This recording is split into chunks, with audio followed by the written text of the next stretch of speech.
semua yang berorganisasi itu akhirnya juga jadi orang oke juga, karena satu murid yang datang kepadaku dan dia serius untuk belajar itu lebih berguna daripada 1000 orang yang datang hanya mau itu tentang apa anak IPM yang ada di Blitar sebenarnya secara profiling udah oke banget, cuman kepercayaan dirinya aja yang tinggal di. Assalamualaikum warahmatullahi wabarakatuh teman-teman. Bertemu lagi dengan saya Akhir Robi Digdaya, Kabid Asbo PDIPM Blitar Raya. Nah, pada kesempatan kali ini saya bersama dengan Mas Fahri, salah seorang freelance, salah seorang influencer di Blitar Raya, ya Mas ya. Juga salah satu kader Muhammadiyah di Blitar ini. Mas Fahri, apa kabar nih? Alhamdulillah baik. Nah, ini kesibukannya apa ini akhir-akhir ini? Sama kesibukannya masih nulis, paling meneliti. Oke, mantap. Si toko online ya sekarang. Mas Fahri, jadi saya pada kesempatan kali ini saya itu ingin berdiskusi dengan Mas Fahri tentang organisasi dan kader. Karena apa ya, saya ingin mengetahui bagaimana caranya untuk menjadi organisatoris yang benar gitu. Tapi sebelumnya saya ingin mengetahui lebih dalam jejak rekam daripada organisasi yang pernah Mas Fahri ikuti gitu. Oke, jadi pertama kali saya ikut organisasi itu pas SMA Alia, oke. pertama kali. Jadi bukan sejak kecil, biasanya kan sejak SD, sejak SMP. Enggak, aku mulai dari Alia. Oke. Ikut ekstrakurikuler jurnalistik. Oke, siap. Itu organisasi pertama yang sampai sekarang sangat berkesan ya, karena di situ saya ternyata ikut organisasi itu enak. Sebelumnya kan nggak kepikir ya. Oke. Waktu di MTS itu ternyata itu memberikan dampak positif. Terus itu 2006 pertama kali masuk. 2006 akhir. Itu umur berapa ya? Waktu SMA lah, MAN lah ya. Kelas berapa itu Mas kalau boleh tahu? 2006 kelas 10. Kelas 10 berarti masuk MAN ya. Oke. Terus 2008 itu ikut mendirikan Forum Lingkar Pena Blitar.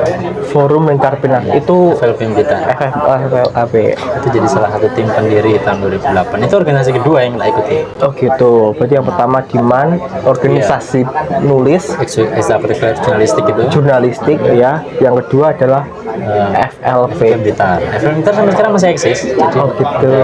14 tahun ya. Gitu. Terus, nah ini waktu kuliah nih kayaknya cukup banyak lah. Jadi waktu kuliah itu yang pertama terpikir pasti karena dulu anak jurnalistik ikutnya LPM ya. Ya, LPM, Lembaga Pers Mahasiswa. Ya. Cuman lembaga pers mahasiswa itu baru dibuka semester 3. Oh, berarti sampean boleh ikutnya itu ketika sudah semester 3. Karena semester 1 2 karena kuliahnya di UIN ya. Iya, di UIN Malang. Itu kan wajib mahat. Itu sibuknya minta ampun. Oh gitu, I see. Akhirnya saya ikut organisasi IMM. Oh, Ikatan Mahasiswa Muhammadiyah itu adalah organisasi ketiga yang saya ikuti. Selanjutnya di Himapro. Himpunan masa jurusan kalau di tempatku. Oh HMJ. gitu, HMJ lah ya. Gitu. HMJ dan pernah juga nyalon ketua HMJ. Jadi memang di kampus itu modelnya kayak ini ya, negara kecil ya. Iya. Dulu nyalon HMJ itu ya lewat partai. Iya. Partainya itu berupa ormek. Iya, ormek. Dan kebulannya sampai ormeknya itu adalah IMM gitu. Meskipun kalah tapi ya nggak apa-apa. Ini apa? Akhirnya ikut LPM, cuman waktu itu lagi kuliahnya lagi bermasalah ya, bukan kuliah dalam arti waktu itu emang lagi, akhirnya saya memilih kerja meskipun sempat ikut LPM. Jadi waktu itu ada pendaftaran kerja di kemahasiswaan. Itu apa itu organisasi? Kemahasiswaan itu kampus kan ada kemahasiswaannya kan. Oh, Itu membuka lowongan kerja untuk kayak kantornya Mas ya? kemahasiswaannya ada, tiap kampus kan ada. Oh iya iya iya. Terus akhirnya aku daftar kerja sampingan sih sebenarnya. Oh, gitu. Jadi ambil kuliah sambil kerja. Ternyata di situ disuruh ngelola majalah juga, namanya majalah Suara Akademika. Oh I see. Jadi nggak ikut LPM, akhirnya ngurus majalah itu dan ternyata banyak pengalaman dari situ, mulai bisa ke Jakarta, ke Bandung, ke Jogja, wawancara orang-orang terkenal. Mulai dari Ketua Umum PP Muhammadiyah, PPNU, Kiai Said, terus Prof. Azumardi Azra, Pak Malik Fajar itu ketemu ya waktu itu. I see. Itu suara apa? Suara Akademika itu. Suara Akademika itu berarti sudah majalahnya punyanya kampus Punya atau kampus. fakultas? Punya kampus, punya kampus, bukan LPM ya, bukan Universitas. LPM, bukan UKM, bukan fakultas, jadi punya kampus, punya Universitas. kemas. Oh, berarti sama sudah bekerja di lingkup universitas lah, kampus lah gitu. Kan kampus punya dua, ada koran, ada majalah. Aku di majalah. Dan dari situ sampai bisa berkeliling-keliling Iya. Indonesia. Padahal dulu sedih juga kan nggak bisa ikut LPM, karena aku mikirku kan sambil kerja kan, sambil biar dapat ada masukan gitu. Iya, I see. Ternyata kesempatan itu justru terbuka ketika mendaftar di kemahasiswaan itu. Oh, I see. Nah, terus kenapa kok nggak bisa ikut LPM, Mas? Karena lembaga pers itu independen. Jadi karena kita ikut OMEK, kita harus dulu milih antara OMEK atau LPM. Oh, gitu. Dan karena kebetulan sejak SMA saya itu punya ketertarikan sama Muhammadiyah ya. Akhirnya ya, aku milih IMM. Oke. Jadi organisasi yang benar-benar tak seriusi IMM. IMM Pak ya, sampai cabang ya. Cabang Malang ya. Kalau IPM daerah. Daerah ya, I see. Cabang Malang. Dan bidangnya sama, bidang keilmuan. Iya, kaderan di organisasi sama-sama lah. Kalau aku di keilmuan terus soalnya, keilmuan riset Keilmuan. di situ. Dulu keilmuan sampai itu pernah jadi apa? Anggota kah atau kabit? Terakhir kabit. Oh, kabit. Di tingkat cabang. Nggak cabang. Wah, Tapi kabit Malang loh ya. kabit keilmuan di Malang itu lumayan ini loh. Iyalah. Apa ya? Ya kecuali aku ya. Kalau yang lain-lain keren-keren ada. Ah, Sekarang ada Mas Boy yang direct. Terus kemarin yang kita ke Malang itu Pak Mas Suban itu dulu juga keilmuan. ya, I see. Terus ada Mas Hasnan. I see. Wah, keren lah anak orang apa jebolan bidang keilmuan ya di Malang itu. Karena kan IMM intelektual IMM di Indonesia itu kan kiblatnya paling nggak cuma 3 ya. Mana saja, Mas? Nah, Ciputat, Jogja sama Malang. Malang ya. Dulu ya. Kalau sekarang nggak tahu karena aku udah lama nggak ini. Tapi ya suatu apa ya, suatu mungkin kebanggaan ya Kak sih ya, Mas, ya. Iya. Kebanggaan ya. Kebanggaan dan banyak kesempatan. Ya untuk mengenal berpengalaman lebih luas lah. Kalau boleh tahu dulu bagaimana cara Mas Fahri itu mengelola bidang Mas Fahri atau bedanya proker-proker apa sajalah yang Iya. dilakukan Mas Fahri. Begini, ini mungkin kita masuk ke model organisasi ya. Iya, Kita iya. ini kan organisasi termasuk IPM, itu kan organisasi perkaderan ya. Ya, isi. Organisasi perkaderan itu berbeda dengan organisasi pergerakan. Pergerakan. Jadi ada pada perkaderan ada pergerakan.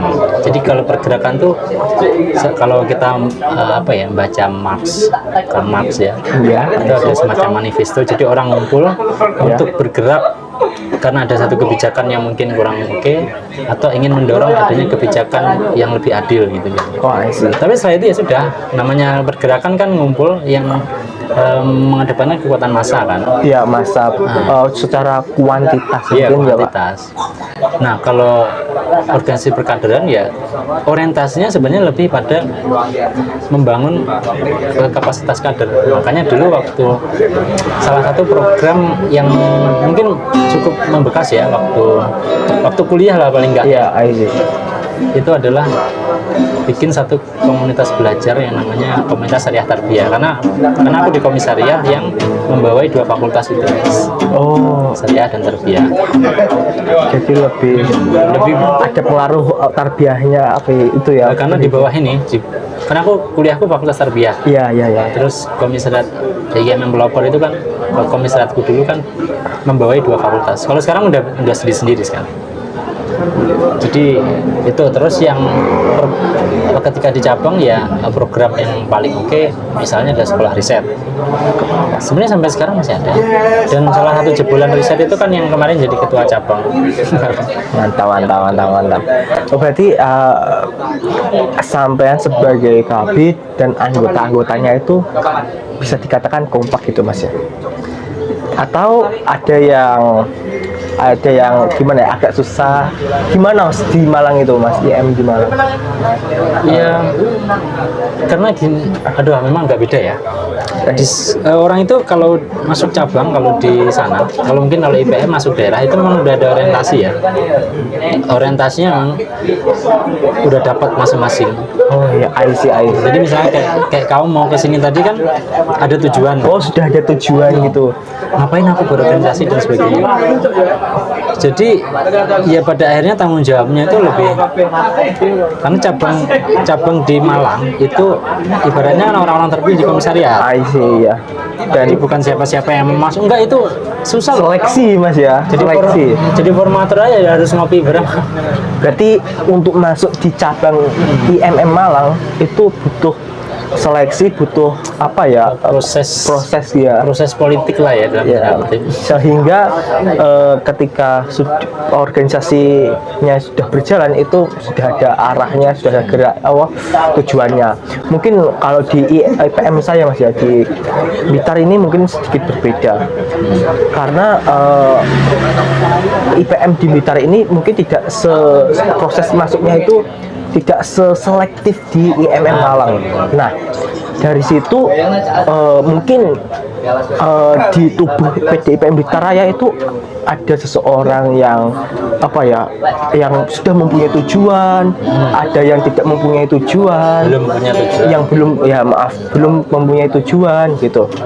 Nah, di situ karena adanya itu membuat sebuah kesulitan atau bisa dibilang kurang kompak gitu. Nah, jadi mungkin itu perbedaannya. Nah, selanjutnya itu menurut Mas Fahri, bagaimana cara menanggulangi itu, Mas? Memang ya, kalau dalam organisasi itu kan ada input. Jadi inputnya seperti apa?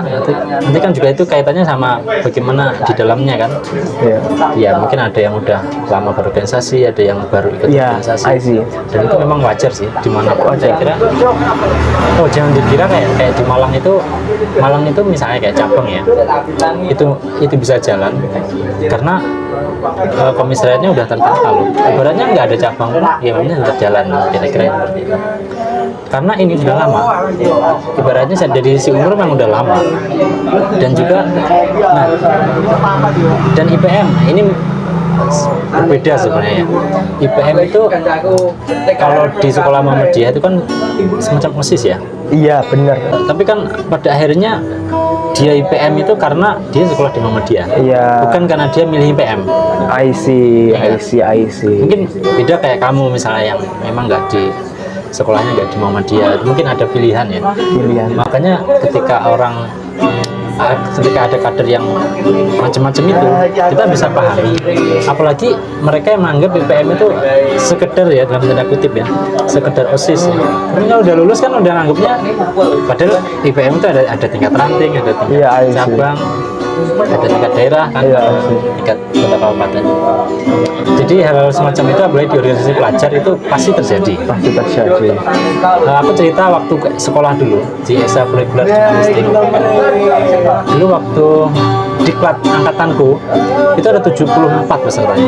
74, oke, banyak loh ini. Itu paling banyak itu waktu itu. Ekstrakurikuler yang paling banyak peserta diklat. Tapi waktu aku bukan periode ya, tahun berikutnya kan aku jadi ketua ya. Jadi ketua ekskul. Angkatanku yang aktif cuma 11 orang dari 74. Itu kan ekstrim banget sebenarnya. Range-nya itu sangat jauh sekali ya. Ekskul jurnalistik Man Kota Blitar ya waktu itu termasuk yang cukup maju lah ya waktu itu ya. Jadi dengan keadaan yang orang mungkin melihatnya bagus itu juga terjadi apa istilahnya ya, seleksi alam yang cukup besar juga. Dari 74 ke 11 itu range-nya semuanya. banget itu. Apalagi yang mungkin IPM Blitar itu mencari yang angka 74 itu kesusahan, mungkin dapatnya misal 24 ya. Nanti kan mesti sangat-sangat stresnya kalau dilihat dari apa tadi perbandingan itu kan ya masih sedikit ya, Masih sedikit yang masih. kualitasnya. Seharusnya kalau IPM ingin 24 yang benar-benar punya tujuan, seharusnya harus mencari 74 yang itu Mas ya. Karena kalau IPM itu karena tingkat daerah ya, berarti kan udah macam-macam sekolah ya, Iya. atau macam-macam inilah kampus ya. Iya, iya. Tapi orientasi itu sebenarnya bisa dibangun tergantung sistem organisasinya. Jadi biasanya organisasi itu ada rekrutmen, ada perkaderan, ada kaderisasi, ada regenerasi kan. Lari kaderisasinya jalan nggak? Biasanya kita sebelum regenerasi ya, apa istilahnya musda ya, Iya, I see. itu ada namanya latihan training organisasi, manajemen organisasi.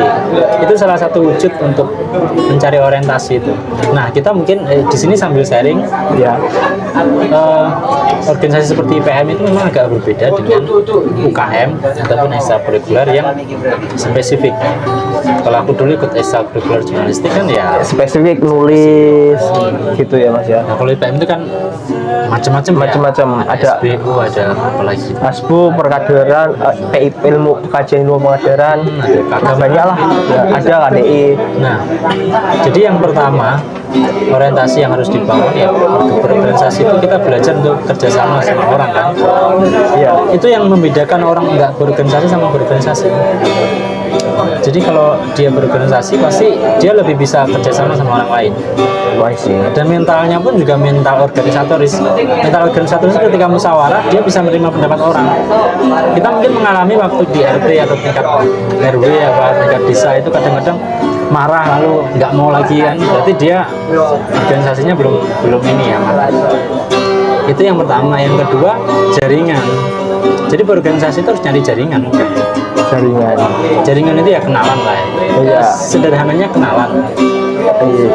Banyak teman lah Mas. Banyak teman itu kan juga mengembangkan diri. Aku termasuk orang yang misalnya karena aku punya skill menulis, terus lalu dari apa organisasi ini juga akhirnya banyak tawaran tentang mengerjakan buku di lembaga apa, terus menjadi narasumber di sini dan sebagainya. Itu kan juga dari jaringan itu.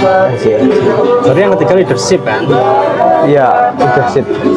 Jadi kalau organisasi paling enggak ada 3 tujuan ini, menguatkan kapasitas kita untuk kerjasama, lalu apa tadi, membangun jaringan. Terus yang ketiga skill kepemimpinan itu ya. Kepemimpinan itu jangan selalu diartikan jadi ketua loh. Jadi kepemimpinan itu pada mengelola ini ya, Apa Mas? Mengelola apa? lebih pada sifatnya bagaimana seni kita untuk berhubungan sama orang lain. Komunikasi. Kapan kita harus menahan diri, kapan kita harus karena kita termasuk ini ya, kepemimpinan dari sisi yang paling dasar. Iya sih Mas. Saya sekarang ini sangat apa ya, belajar kepemimpinan Mas. Di PM Blitar kan sekarang agak sedikit belum kompak. Nah, dulu saya punya anggapan bahwa kan saya punya anggota ya Mas ya. Saya kapit ASBO. Saya punya anggota. Saya ngechat atau memberi pesan kepada teman-teman lewat WA itu, ayo kumpul, ayo gini-gini. Ada 2 respon. Yang pertama menerima dengan semangat, yang ketiga cuek gitu masalahnya. Nah, di situ yang aku dicuekin Mas ya, aku timbul rasa apa ya, lelah gitu untuk terus-menerus memberitahu, pas manusiawi lah ya. Nah, tapi beberapa waktu yang lalu aku mempunyai pemikiran yang baru Mas, untuk mengajak anggota-anggotaku yang itu supaya mau ikut acara itu sebenarnya adalah tugas seorang kabid. Nah, karena apa? Kan aku kan juga ikut IMM di Tulungagung ya Mas, dan sekarang saya sebagai anggota di sana. Keadaannya ya keadaan organisasinya juga 11-12 dengan IPM di Blitar. Yang membedakan adalah di di sana itu kabit-kabitnya itu sangat kompak, dan kabit saya itu ketika saya nggak bisa atau setiap mau ada acara itu mesti ngecat saya, ngecat teman-teman yang lain secara japri maupun di grup. Dan dari situ saya berkesimpulan bahwa ya tugas kabit memang seperti itu, jadi tidak boleh lelah gitu. Kalau dulu sampai di FLP itu gimana Mas? Atau kan keadaan kadernya bagaimana Mas? Itu komunitas apa organisasi Mas ya? Maksudnya FLP? Komunitas ini organisasi sebenarnya, karena juga punya DRT juga. Gitu. Nah kan kalau komunitas itu kan hanya kumpulan orang yang tapi kalau organisasi itu ya ada DRT-nya, ada periodisasinya, ya, FLP itu bisa ya organisasi. Nah, tentu kalau di semi organisasi juga melakukan yang namanya leadership, leadership, kaderisasi dan apa tadi satu ini. Nah itu Mas. Bagaimana Mas Fahri menjalankan ketiga komponen itu di dalam FLP yang mungkin orang-orang atau minat membaca literasi di Blitar itu juga masih menurun. Baca buku ya, tapi kalau baca yang lain tinggi loh. Sama, tidak ada organisasi yang ideal banget sebenarnya. Kalaupun ada itu sifatnya formal seperti pemerintah, karena kan ada ikatan ya. Dimanapun kayak, tapi yang pertama perlu dipahami, leadership itu berawal dari kepercayaan sebenarnya. Kalau orang sudah percaya, sudah jadi role model, maka dia akan mudah untuk menarik orang. Itu dari sisi leadershipnya ya. Iya, tapi benar. kadang-kadang tidak semua orang yang berorganisasi juga jadi loh. I see. Dan katakanlah ketika kamu berjuang berusaha untuk mengaktifkan anggota itu, ya bukan berhasil atau tidaknya, tapi kamu udah berusaha kan.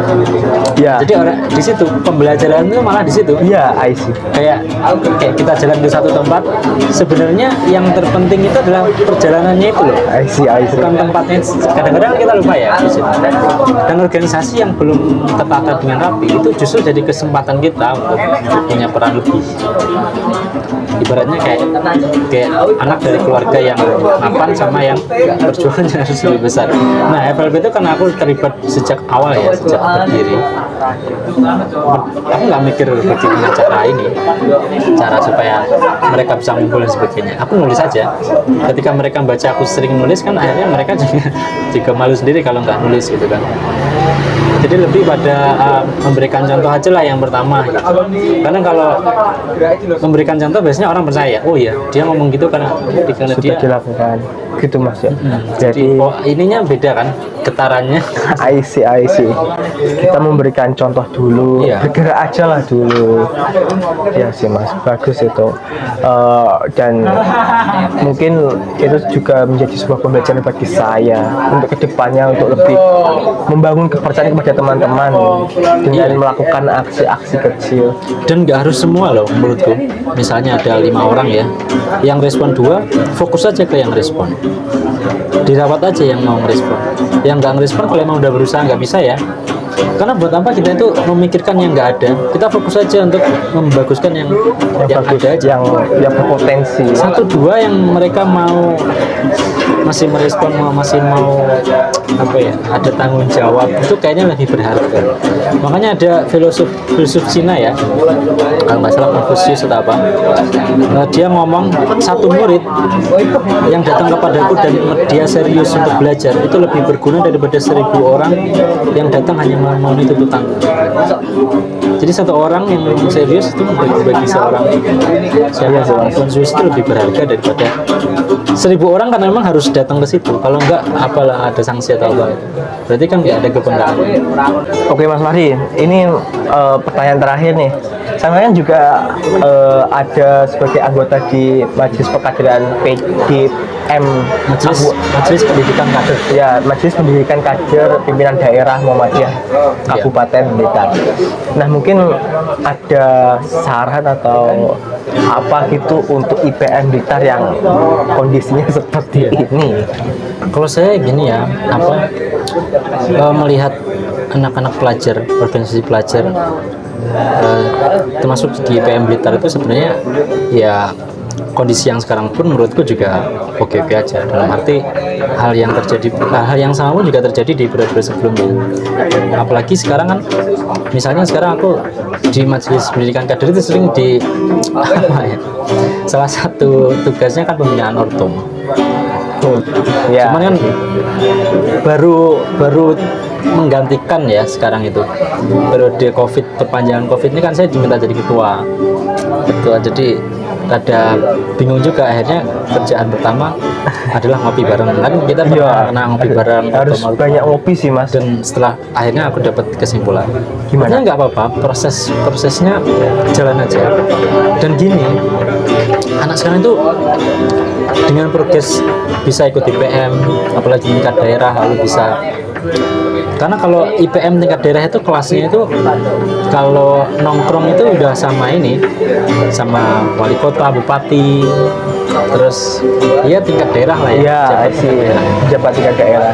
jadi kebanggaan itu perlu dibangun, karena nggak semua orang punya kesempatan ini, makanya kesempatan ini jadi sia-siain. Iya sih. Ya. Ini proses untuk ini loh, membangun jaringan loh ya. Ya kan kita nggak tahu ya, ke depan kita itu semakin banyak kenalan, membuat kita bisa berkembang. Mungkin adalah satu privilege kita mengikuti organisasi, yaitu. Jadi kalau nggak aktif eman-eman banget. Iya, apalagi tingkat daerah ya. Jadi kalau hanya ikut ini, mending mikir lagi lah, ini kesempatan emas. Aku pun belum pernah merasakan itu karena aku kan baru kenal Muhammadiyah waktu kuliah ya. Jadi kalau udah kenal sejak kecil mungkin ikut TPM juga. Meskipun waktu itu berinteraksi juga sama teman-teman, waktu itu namanya IRM, Wakil Remaja, ya sih. terus berubah lagi jadi IPM. Karena gini, tak kasih tahu ya, setelah aku mempelajari kaderisasi Muhammadiyah di Blitar, Iya, gimana? harapan terbesar itu ada dua loh, antara IPM dan IMM. Harapan munculnya kader baru. Karena Kalau tingkat pemuda, tingkat NA, IC, apalagi Muhammadiyah, itu nyari kader jadi. Nah, misalnya kayak kamu jadi PCPM, kan kamu nggak pernah daftar, nggak pernah ini, tapi kan ini kader dicari. Lah prosesnya itu kan di IPM. oh, I see. Iya sih Mas, bener. Terus yang lain prosesnya di IMM. Jadi IPM sama IMM ini benar-benar tempatnya lahirnya kader baru.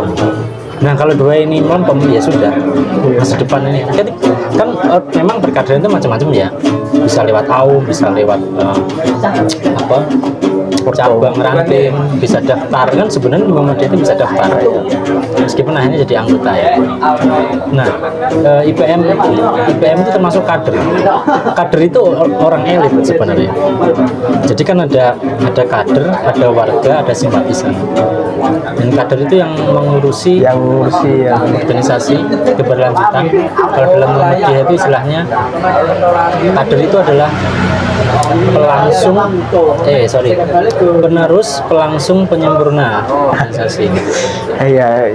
Jadi anak IPM yang ada di Blitar ini sebenarnya secara profiling udah oke banget. Cuman kepercayaan dirinya aja yang tinggal diasah. Iya sih Mas. Orang yang percaya itu akan lebih meyakinkan daripada orang yang yang berilmu tapi nggak percaya. Masa kalah sama dukun yang lagi Iya. Orang jelas-jelas bohong itu percaya, tapi ya sungguh beneran karena percayanya tadi kan. Iya bener loh. Percaya itu sangat penting loh. Orang kita kan berjuang berjihad ya. Bener. Kita ngomong di depan audiens yang banyak dengan gestur relax, mereka akan lebih mempercayai kita orang yang berilmu, yang berkualitas, padahal ya biasa-biasa aja gitu. Artinya jangan sedih karena kalian berada di tempat yang tidak semua orang punya kesempatan itu. Ya mungkin untuk kader-kader IPM Blitar dimanapun kalian berada, ayo janganlah kalian menyanyiakan kesempatan ini. Gunakan kesempatan ini dengan sebaik-baiknya. Bangun relasi, bangun kualitas dalam diri kalian. Oke Mas Fahri, terakhir banget nih closing statement untuk diskusi kita kali ini. Oke, tetap semangat ya, dan jangan sedih ya, karena perjuangan itu pasti berat, dan yang terpenting kita sudah berusaha ya. Dan organisasi itu ibarat untuk menguji diri kita sebenarnya. Apakah kita memilih ketika ada masalah misalnya, apa kita memilih untuk menyelesaikan, dan apa kita memilih untuk lari. Iya. Ketika kita memilih menyelesaikan, itu akan berdampak pada kehidupan. Jadi ketika kita terbiasa menjadi problem solver, nanti di organisasi, di kehidupan pun juga kita akan terbiasa gitu. Jadi tidak semua yang berorganisasi itu akhirnya juga jadi orang yang oke juga, karena kan banyak juga yang nggak aktif dan malah kena mental ya, yang merasa dia tidak berorganisasi dengan baik gitu. Jadi terus semangat aja dan jangan putus asa. Dan kalaupun kondisinya mungkin belum sesuai ekspektasi, banyak organisasi seperti itu. Jadi kita semua sebagai orang yang berorganisasi pun mengalami tantangan ini. Jadi ya harus tetap semangat gitu Mas ya, harus tetap semangat. Nikmati prosesnya, Nikmati proses, pikirkan solusi atas setiap masalah yang ada gitu. Kalau capek ngopi di sini kan. Iya. Oke Mas Fahri, mungkin ini sudah 30 menit kita berdiskusi, dan saya mengucapkan terima kasih yang banyak pada Mas Fahri telah menyempatkan diskusi kita hari ini. Mungkin itu saja teman-teman IPM Blitar dimanapun kalian berada. Mungkin dari saya ada salah kata, saya mohon maaf. Saya tutup podcast ini. Nun wa qolam wa masturun fastaqibul khairat. Assalamualaikum warahmatullahi wabarakatuh.